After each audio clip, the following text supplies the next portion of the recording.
As Barbara said this morning, the more you know, the more you don't, the more you know that you don't know. There are so many things that are happening in this nether world behind our backs, things that happen that we are not aware of, and that's going to be more or less the subjects of our next two presenters. Fritz Springmeier, coming to us from Oregon, has spent 20-plus years researching what's been going on in things that most people, not this crowd particularly, but of course most people really have no clue on in the area of influencing actions of people with various types of mind control. He has so much information it's almost incomprehensible. You wonder how anybody put together that much stuff in a 20-year period. One of the books that I have of his is encyclopedia size, and that's only one of whatever 10 or 20 that he's put together. So there is a lot of information for him to try to cram into the next 55 minutes for you, but he will have a workshop, of course. So welcome for the first time here at Global Sciences, of course, another new find, Fritz Springmeier, please. Thank you. Thank you very much. Where were you when John F. Kennedy was assassinated? Do you remember how you felt? How old were you? What were you doing? Where were you when the Challenger exploded? Do you remember? How did you feel when you saw the pictures of the children that were killed at the daycare center at the Oklahoma City Federal Building? Do you remember? These are trauma memories. We remember them distinctly. They are indelibly etched into our minds. However, how many of us know the lie that was programmed into us at each of those traumas? Now, I realize that most of you don't know what I'm talking about, but I'm getting there. See, I'm not challenging your memories of those traumas. Each of us remember those traumas very distinctly. However, the problem is that we don't know the lie that it was attached to each of those traumas. In fact, most of us have never even considered that the conspiracy killed John F. Kennedy in full view of this country for a reason, in order to program us a lie. We've never asked ourselves, why didn't they quietly poison him and make it look like a natural death? In spite of John F. Kennedy's good front of being healthy, JFK was a medical basket case. So why didn't they try to take advantage of his natural weaknesses? So we've got two facts here. The fact is that they killed John F. Kennedy in full view of the entire nation, and the other fact is that we still have a trauma memory associated around that trauma. However, we do not understand, most of us, how they programmed in a lie to us through that trauma. Now, those traumas that we have just discussed are very mild compared to the type of traumas that we're going to be discussing today and in the workshop tomorrow in the afternoon. I'm here to tell you about trauma-based total mind control. This is a type of mind control which turns the victim into a puppet, a slave. This is a type of mind control which is so horrendous that it dehumanizes a person to be a robot, an expendable piece of machinery that they can throw away. And the problem is that this mind control is essentially totally undetectable. The things that I'm going to be telling you today are going to affect you and your children and your grandchildren. And I don't have enough time up here in 55 minutes or an hour to give you much more than just scratch the surface of what I have to tell you. But I do want to be able to, in this first hour, to tell you the issues and then also expose you to our literature, our information that we have that you can obtain that covers those issues, so that if you want to obtain more information on this, you can. Today I'm going to give you some important keys to some of the important mysteries in your life. Everyone loves a treasure hunt. Today you've hit the mother lode. This mind control pertains to many of the things in our life. Why are so many people being abducted by UFOs? Why do things keep going wrong in our government? Who is running the world? How do we protect ourselves from someone who's an intelligent agent of the New World Order?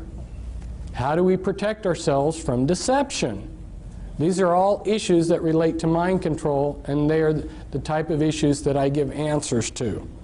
What would you like to know about the New World Order or its mind control?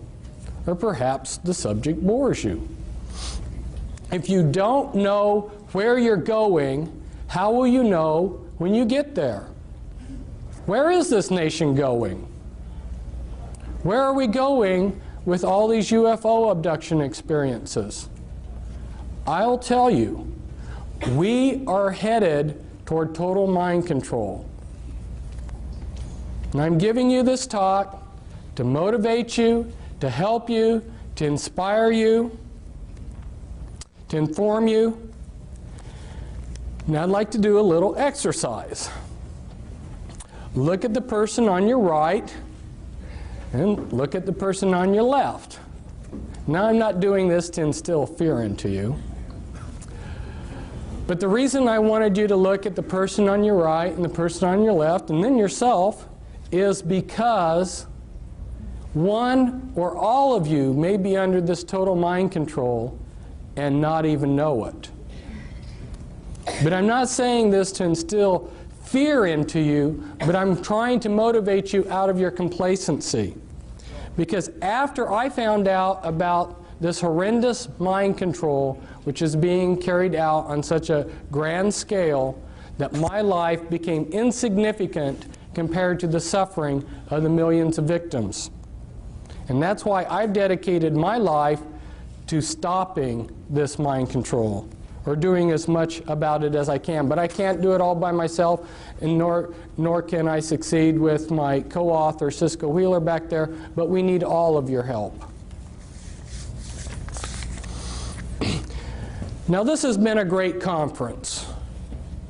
There's been a lot of great speakers. But if I was to sum up this conference, I would sum it up as saying mind control and disinformation. What do I mean by disinformation?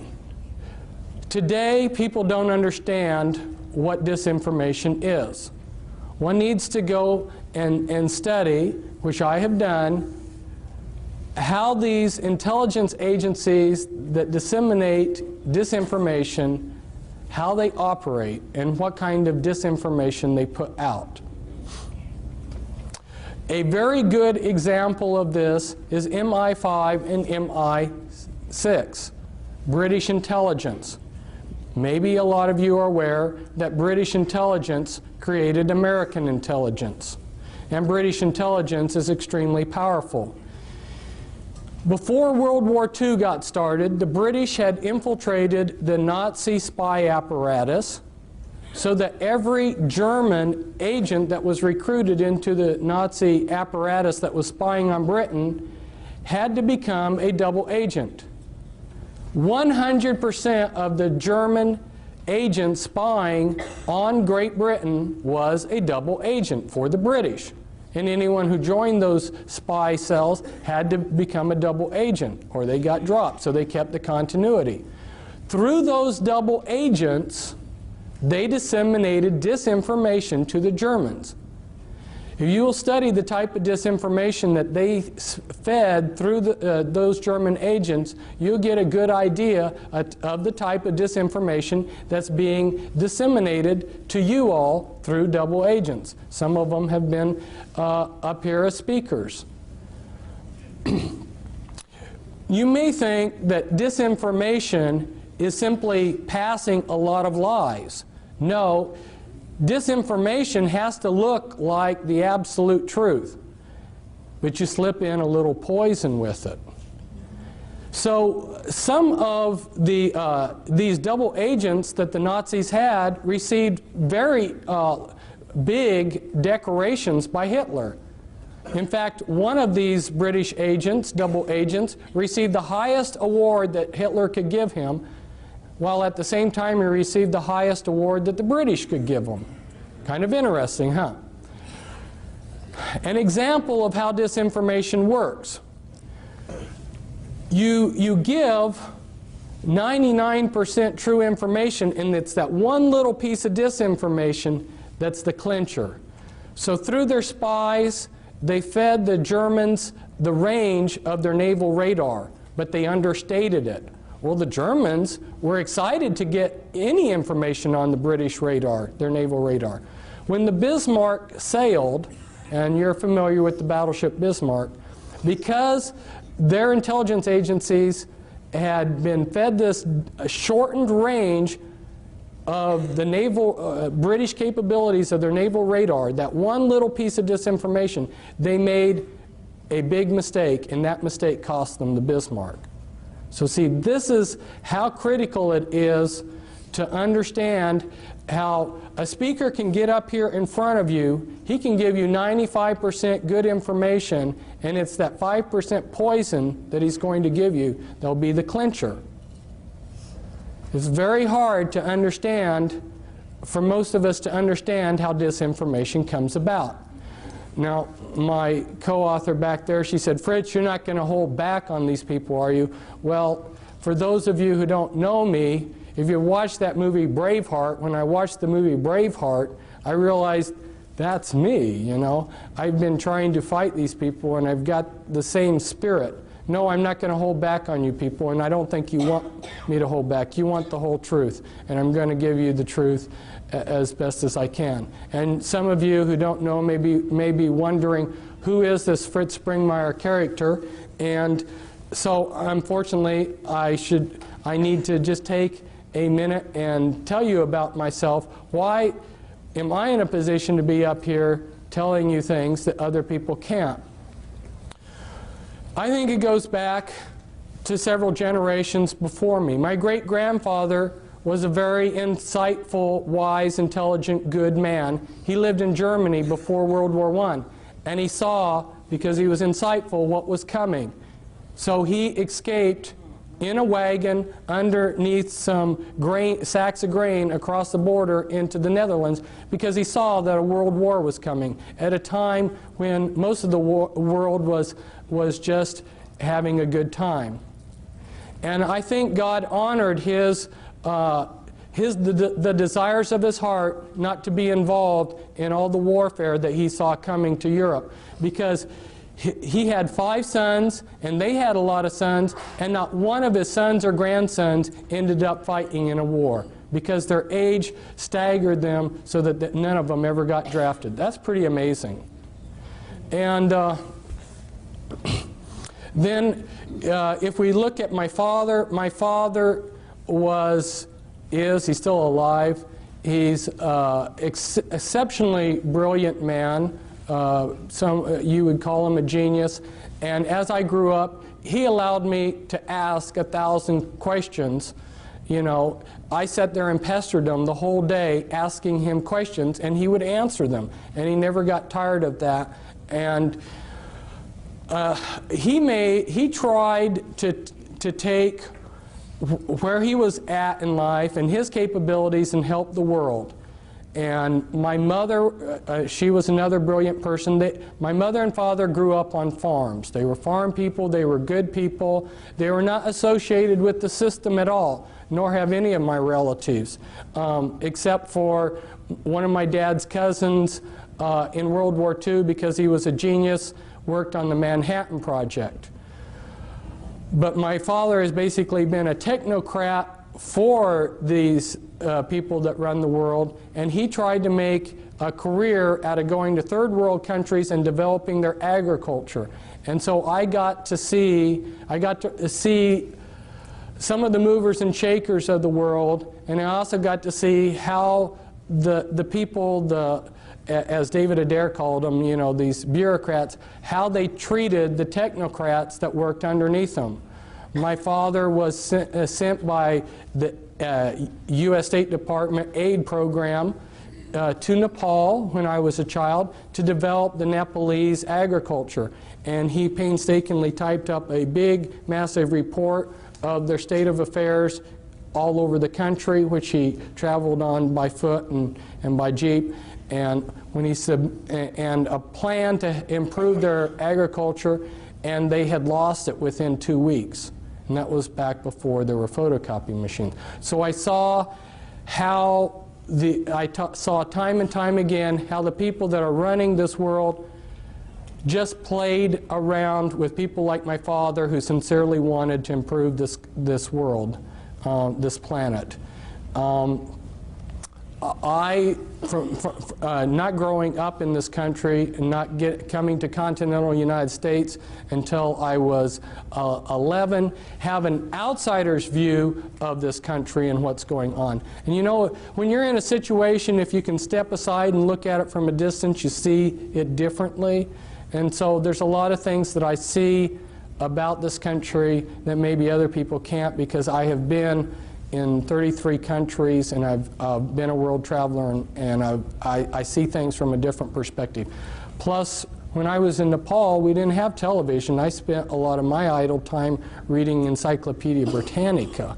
And I went to a private school that when I came to the United States, I was 2 years ahead of the kids in public school. So that gives you a little bit of background of why, having been a truth seeker who's devoured books every day and have interviewed countless numbers of people and done all kinds of research, that gives you a little bit of background as why I'm up here telling you some of these things rather than somebody else. What I've seen at this conference so far, there's been a lot of things that pertained to my research on mind control. Our Japanese speaker last night, he talked about blood pressure in the head and how he went out to find out. It was so frustrating for me this last week. I tried repeatedly to get a chance to tell him why he didn't find any information on that when he went out there looking in the medical books. Because see, I have been spending time researching mind control and what these people are doing. And there's cerebral spinal fluid, as well as the brain, the blood pressure in the brain, and a lot of other things that he's not aware of that have been suppressed by these people. This is information that they have suppressed, and the reason why is because there's only a few men in the world that know these things, and they're using it to enhance their programming abilities, their mind control programming abilities. So there's a flip side to this. Some of the things that I'm going to tell you about today are horrendous, but the flip side of it is that some of the things that the New World Order and the Illuminati know, if they were put to good use, would be fantastic.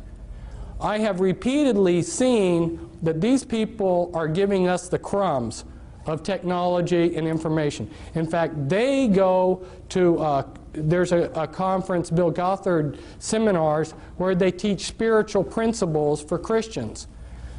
Their programmers go to these conferences. Their programmers, their mind control programmers, know how a person can make themselves into a great spiritual being.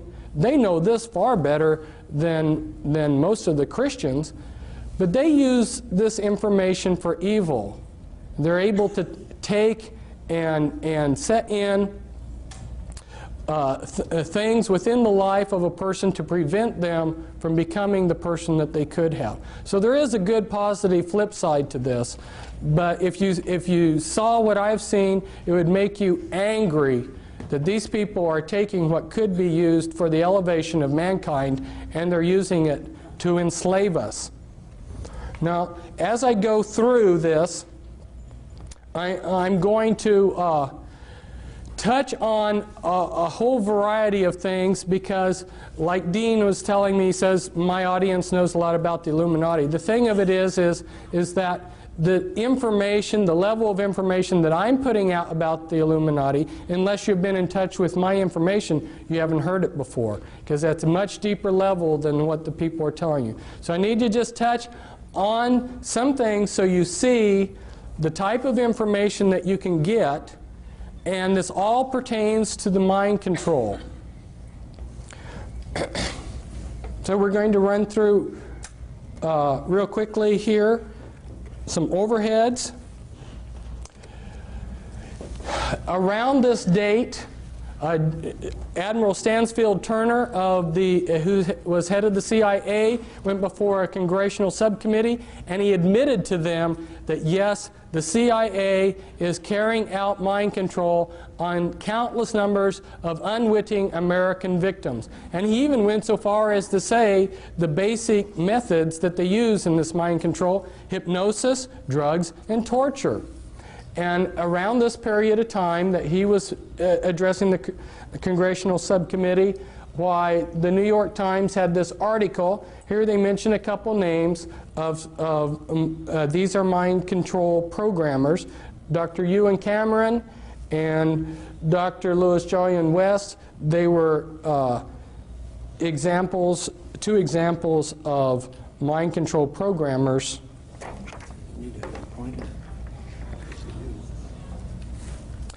If we go back in history, you'll see that our governments are just carrying out methods of control that were written about long ago.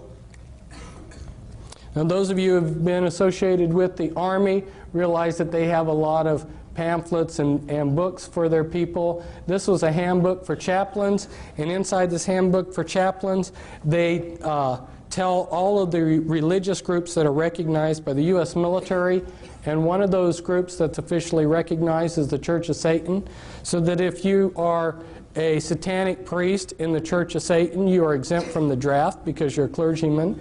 And Anton LaVey happens to be one of the mind control programmers that I have been exposing, and you'll see a picture of one of his slaves in here. In this book, in this handbook for chaplains, they will tell you that there are 3 degrees within witchcraft, and that is correct. Those first 3 degrees make up the anarchy level of the Illuminati, and then you have a hierarchy level within the Illuminati. Last summer, I went out on speaking circuit of 14 major U.S. cities, and there was a tape made, a professionally made tape in a television studio where I explain charts like this, explain a lot. So I strongly recommend that you get that videotape because it gives an excellent overview of a lot of things. But for instance, you'll have this diagram explained, and I go into the top 13 Illuminati bloodlines in that tape. I also have a book. This comes from a book, The Top 13 Illuminati Bloodlines. This pertains to the mind control because these bloodlines learned about these mind control techniques many centuries ago. These are the movers and shakers of the world. And for instance, the Rothschilds, their secret genealogy traces back, and this is inside information. You're not going to learn this reading a book. This is inside information. Their genealogies go back to Nimrod. So these are some very powerful bloodlines, and they have learned a lot of techniques for controlling long ago. And when you learn who the bloodlines are, it totally changes your view of history. Now, for instance, Grant and my co-author back there, Cisco, who I brought out of the Illuminati, her father was a programmer, and parts of her were used for programming. Her great uncle, her dad's uncle, was the head of the U.S. military during the Vietnam War, General Earl Grant Wheeler, and he was a descendant from Hiram Ulysses Grant, and Ulysses Grant was of the Collins bloodline and of the Delano family bloodline. Two very powerful bloodlines, and you may have thought that he was just a common ordinary person. To understand what's going on, you really need to understand these bloodlines, and that's why I encourage you to get the book that we have back there, the Volume 1 book, the Top 13 Illuminati Bloodlines. These are just some representatives of those bloodlines. And these are Illuminati members that I'm showing you here that are representatives of the different bloodlines. And the DuPonts, for instance, have been in charge of a large portion of military-industrial complex. They have produced the gunpowder for all of our wars. So every war that we've had, they've gotten incredibly rich. They also are into a lot of the chemicals. Every day you use chemicals that came out of DuPont factories. The Freeman family and Gaylord Freeman, head of the Priory of Zion, and this is the Kennedys. Here we see JFK at the Great Pyramid. It seems like a lot of these Illuminati types have made a pilgrimage to the Great Pyramid. And here's Anton LaVey. See if I can get him up a little bit so that the camera can see a little bit. This is Anton LaVey with one of the members of his church, Sammy Davis Jr. Sammy Davis Jr. was part of Rat Pack, which were working with the intelligence agencies and were Satanists. And one of his slaves, James Mansfield, is there kneeling down before Anton LaVey in a satanic ritual. And here was the first presidential model sexual slave that they allowed the public to see. This is Marilyn Monroe. She both James Mansfield and Marilyn Monroe had sexual relations with John F. Kennedy. And here I believe that you can see her switching personalities. When I start talking to you more about how the mind control is done, you'll understand what I mean by switching personalities, because they create programmed multiples where they get a Dr. Jekyll, Mr. Hyde effect. And here's, this is Winthrop, who's said to have the largest porn collection in the world. And the mind control slavery relates to the porn, the type of porn that they do too. This is Guy de Rothschild, very powerful man. His bloodline will have the Antichrist, and that's his son, David. And here's of the Russell family, and represents the Russell family. And here you see Bill Clinton. This is a hypnotic induction for a mind-controlled slave. It hypnotically inducts them. And then you have William Huntington Russell and Samuel Russell, which tie back into your slave trade. So see, these people these Illuminati families have been involved in slavery for a long time, and they've been involved with mind-controlled techniques for a long time. A lot of what they did with the black people was for purposes of, they were very skillfully using trauma and divide and conquer against the black people when they enslaved them. And I don't have time to go into all the ideas behind what they did to the black people, but just leave you with the idea that the reason that they brought over the black people like they did in the ships, with so many dying, and the way they separated them from their past and everything, it was all utilizing mind-controlled techniques. And this is some other Illuminati bloodlines here. The Lee family, Li Ka-shing, billionaire in Hong Kong. Some others. Hitler was of the Rothschild bloodline. I found out that Scotland was very important to all of this, and I just highlighted some of the Scottish clans that were involved in the Illuminati.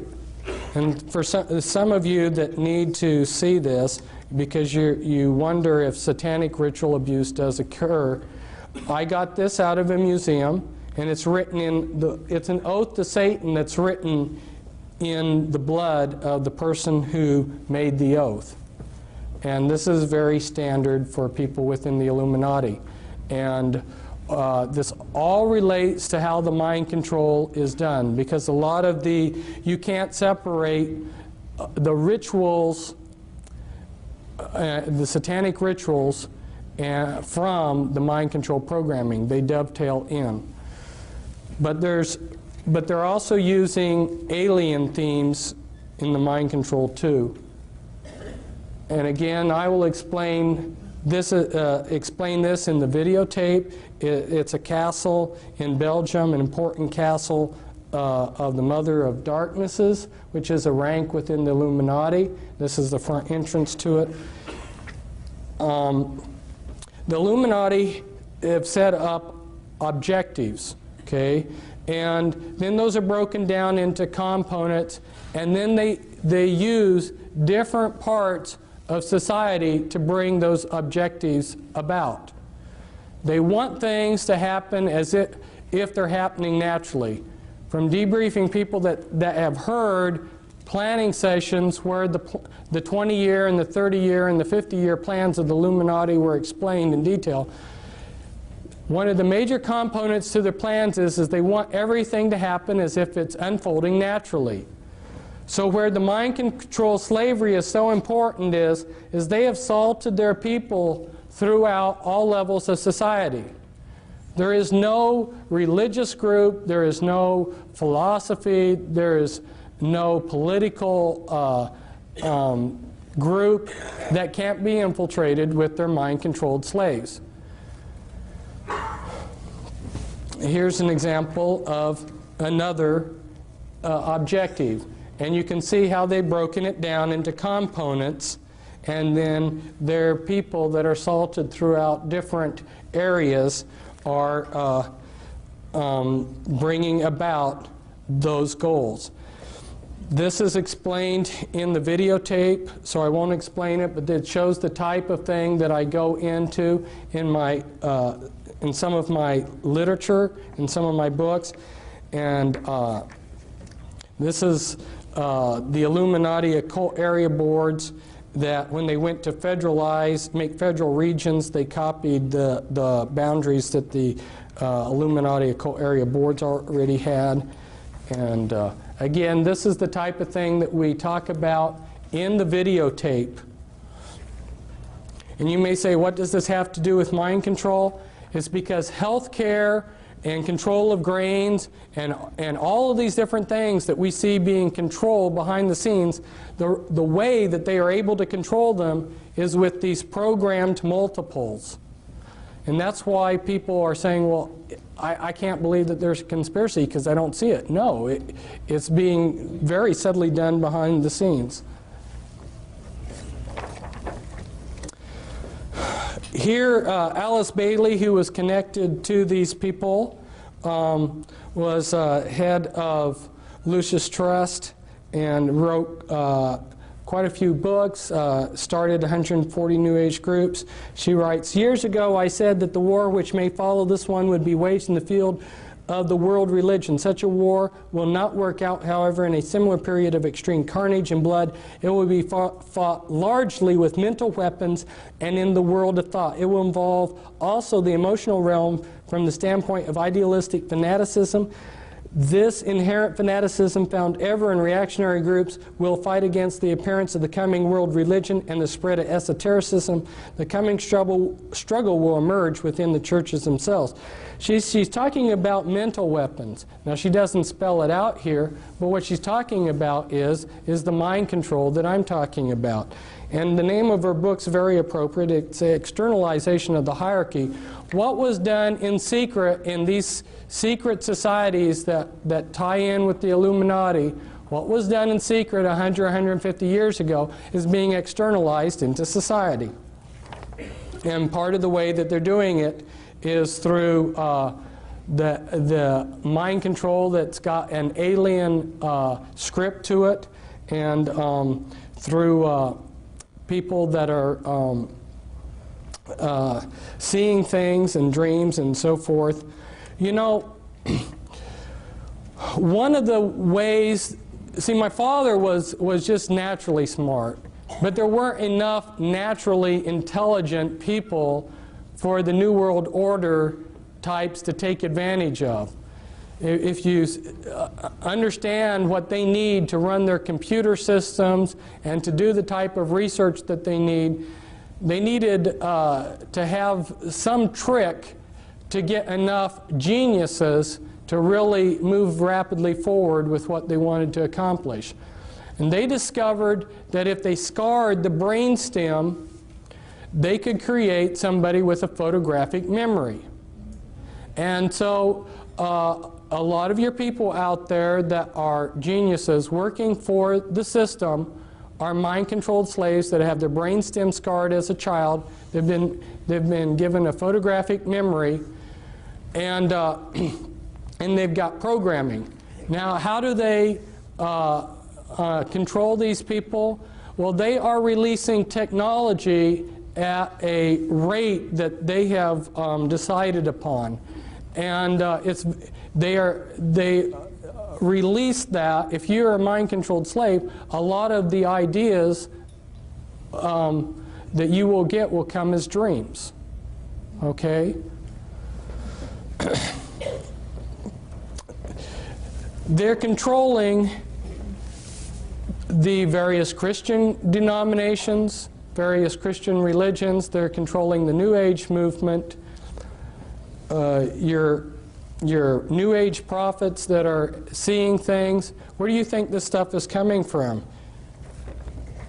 And that's why I was so pleased to see Raylan Russbacher tell you her own personal story about how she discovered that the things that she had been channeling were actually being channeled through her via mind control from the intelligence agencies. This is, it doesn't show up very well on here. It's such a beautiful picture, but it's the inside of the House of the Temple of the Supreme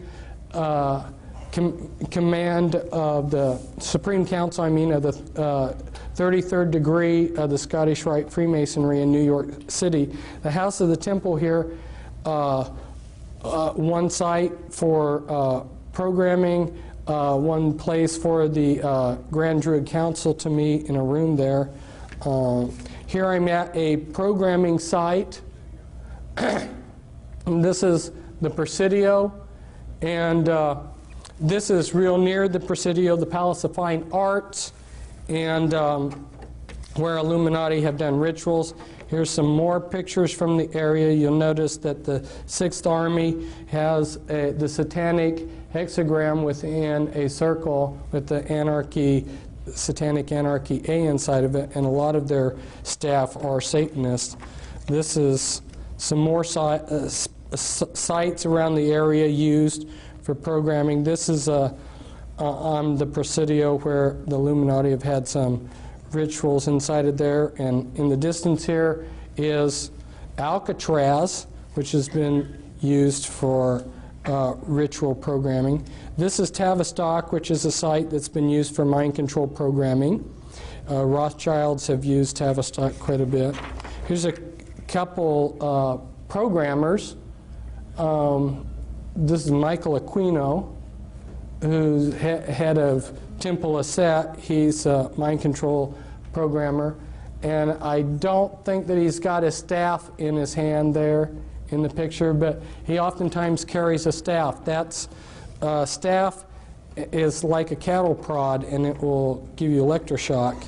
There's been quite a few books coming out recently about the mind control, but they're all pretty vague. So I encourage you to get the Volume 2 book that we have, and the title to it's The Illuminati Formula Used to Create an Undetectable Total Mind-Controlled Slave. Now, how are they doing this? Well, they're using natural things, natural functions of the brain. Some of you have probably been driving along the road and you've been talking to your wife and just driven automatically.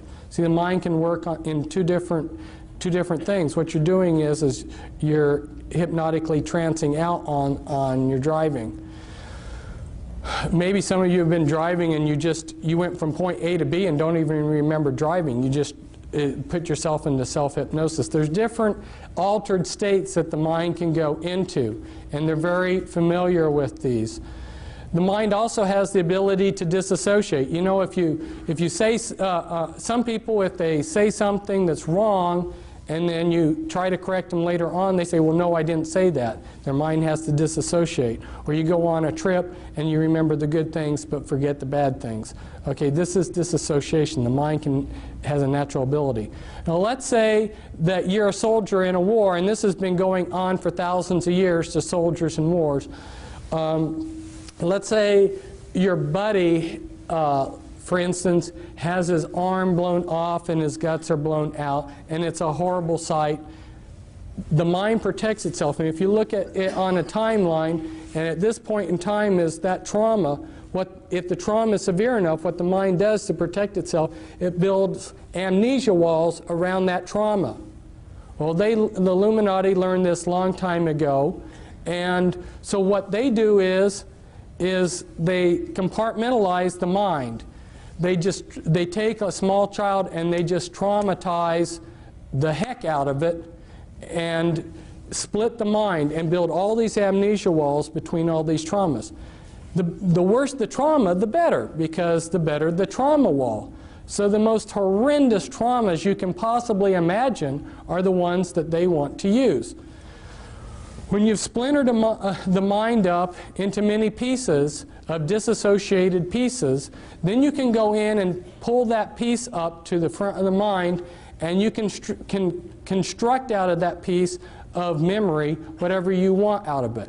Now, you remember that some people have said that the human mind is like a huge computer, and if you got all the computers of the world together, in some ways your mind would excel. You would be all of the computers in the world. You've got a fantastic computer here.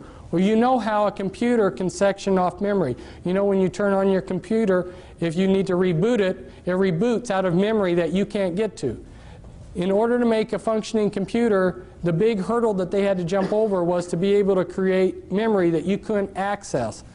Well, that's what they're doing with the mind. They're splintering up your memory into thousands of little pieces. My co-author on a couple books on the mind control, her mind was split 30,000 ways. Now, you take those pieces of the mind, yeah, tremendous amount of trauma. Think of the amount of trauma it takes to split the mind and then multiply that times 30,000 times. Tremendous amount of trauma all through these people's lives. So you take that piece and you can make that piece of the mind into anything you want. Now let's say they take one piece and they show up films, and through the programming they make it into a particular personality. Well, what they want to do is they want to make the most perfect front for their slave possible. And so They will test a slave, they will test a victim that they're going to make into a mind-controlled puppet. They'll test them when they're a small child. And I go into the techniques in the book as to how they can test as to what your abilities are. They use EKG tests, and they know how to determine what your abilities are as a small child as to when you would grow up. So they plan out your head, they plan out your life ahead of time. They say, this one will be a doctor, this one will be a lawyer, this one will be a scientist working on rockets, this one will be this one will be that, okay? And depending on what they're wanting you for will determine the type of programming they give you. So it's very systematic, and because the movers and shakers of the world have all of the resources, basically, they can move these people into whatever field they decide for them, so they become the top of their field. Now, their front personalities are very legitimate, sincere people. They don't know about the Dr. Jekyll, Mr. Hyde effect. Imagine yourself being a Christian minister and horrors of horrors finding out that you've got disassociated parts of yourself that are Satanists, that are satanic, that go to Illuminati rituals. We recently had a minister fly in with his wife. He heard me speaking last summer on my lecture circuit, and when he heard me talk about the Illuminati, he realized there's nobody else that understands the Illuminati or the type of programming I have that can help me.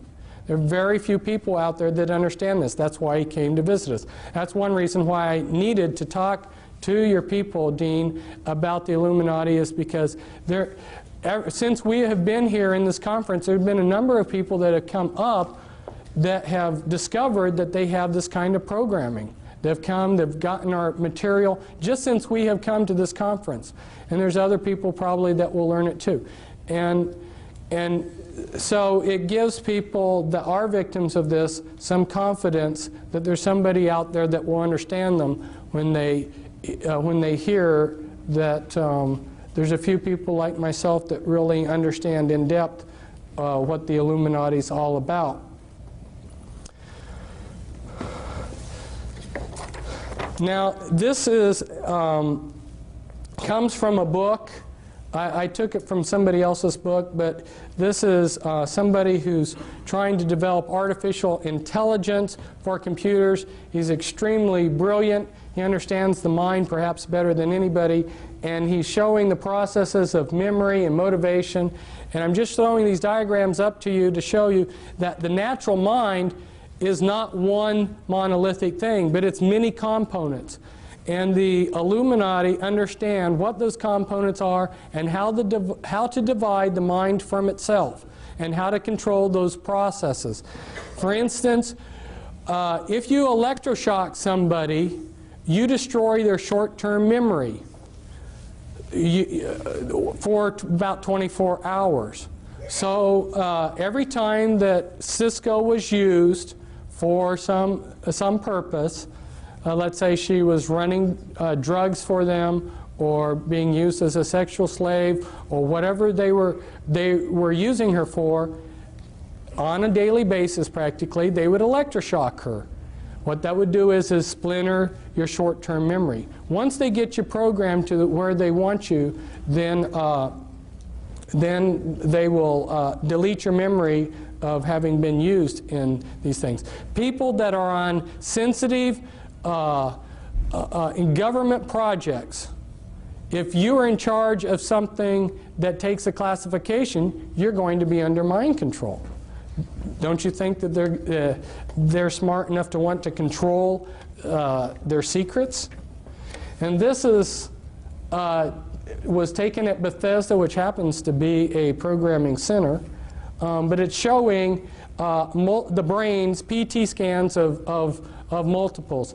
And you'll see that from when one personality holds the body to another, we've got totally different PT scans.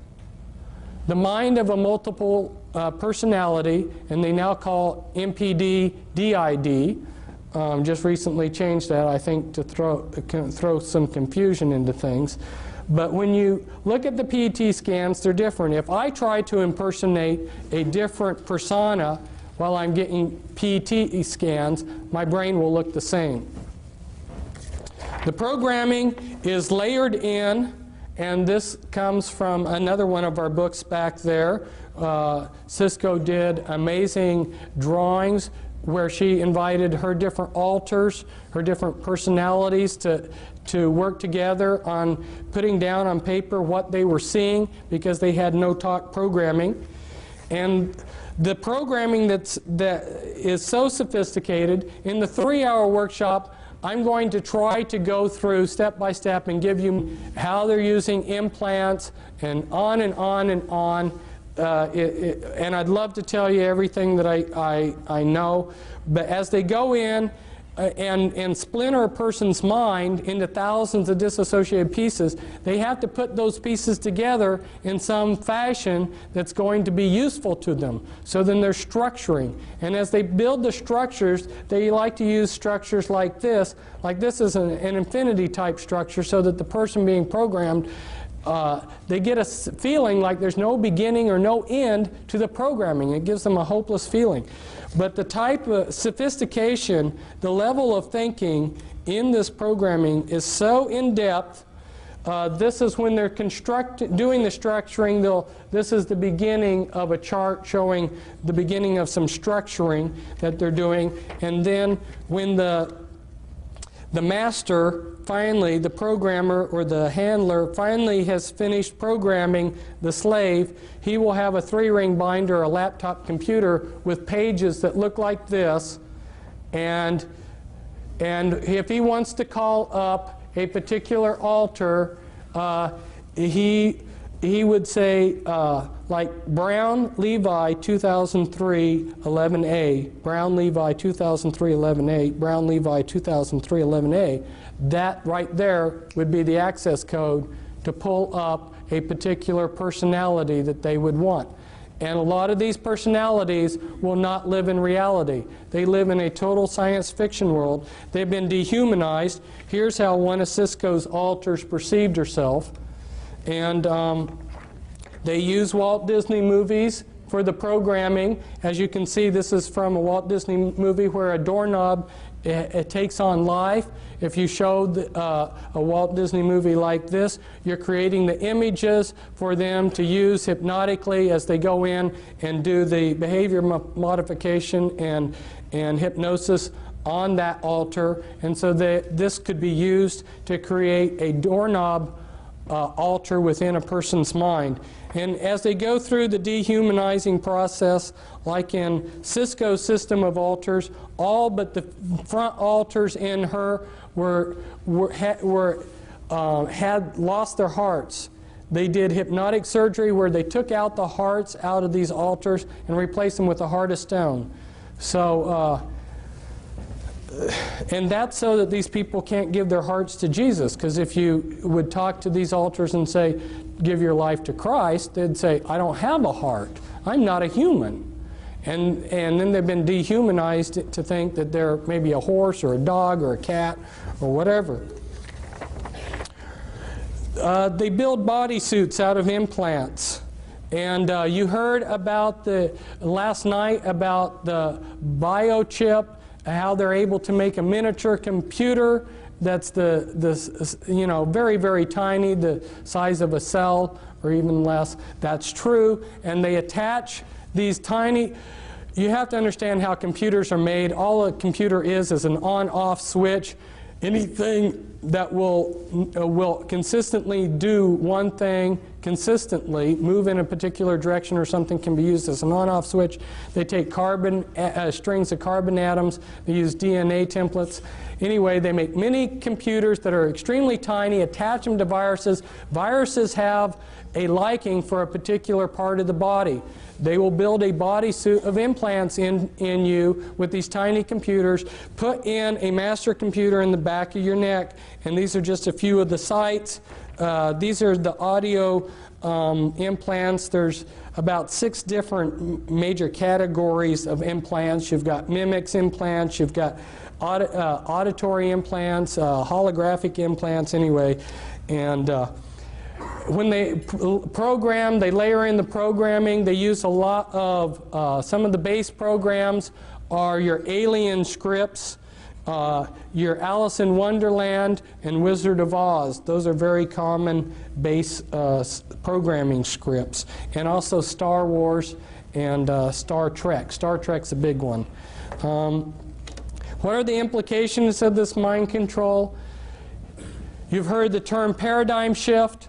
The implications of this mind control are so mind-boggling that it's taken me years to make what people call the paradigm shift, to really comprehending everything we see. Nothing is as it looks, okay? And anything that is clean has been infiltrated and been dirtied.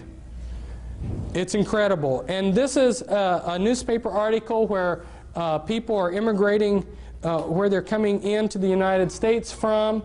And of course, if they put Eastern Europe up here as something, it would be right up there probably in the top 6. But you see Russia and China and Vietnam right up there in the top countries that are sending us immigrants. These are countries that are also practicing mind control. How many Spetsnaz agents have been infiltrated into the United States? We're not being protected, but we're being moved towards a one-world government. Well, they will give us perhaps something that looks like this. This is one of the plans of what they want to give us. It looks real nice, and it looks like we are ruling ourselves through this world government. The problem is that with the mind control, they will control everything from behind the scenes. So, including, I had a friend who was a mind control victim, and one of the insiders that are trying to fight the New World Order came up to him and said, this was back in 1990, and said, you are a monarch mind-controlled slave. He didn't know what that meant. He said, and this insider said, as proof of who I am and that my information is for real. This was 6 months before the primary election in which Bush and Clinton ran against each other. He pulled out a map, and it had all the votes for the final votes of the presidential campaign, the electoral college votes, and the final popular votes. And these men found out the same thing that I found out from various sources, James Collier and his brother. They spent 20 years tracking down how the voting is rigged. I'm telling you, people, nothing is as it seems, and there are people that can come up here and stand up here and be a lot more humorous than I, and can tell you, you know, that you can vote these people out of office. There is no political system that is going to work anymore when they are making mind-controlled slaves. And I'd love to have all of you come to my workshop, because there's so much that I have to say, and it's so important, and our table's back there. Thank you.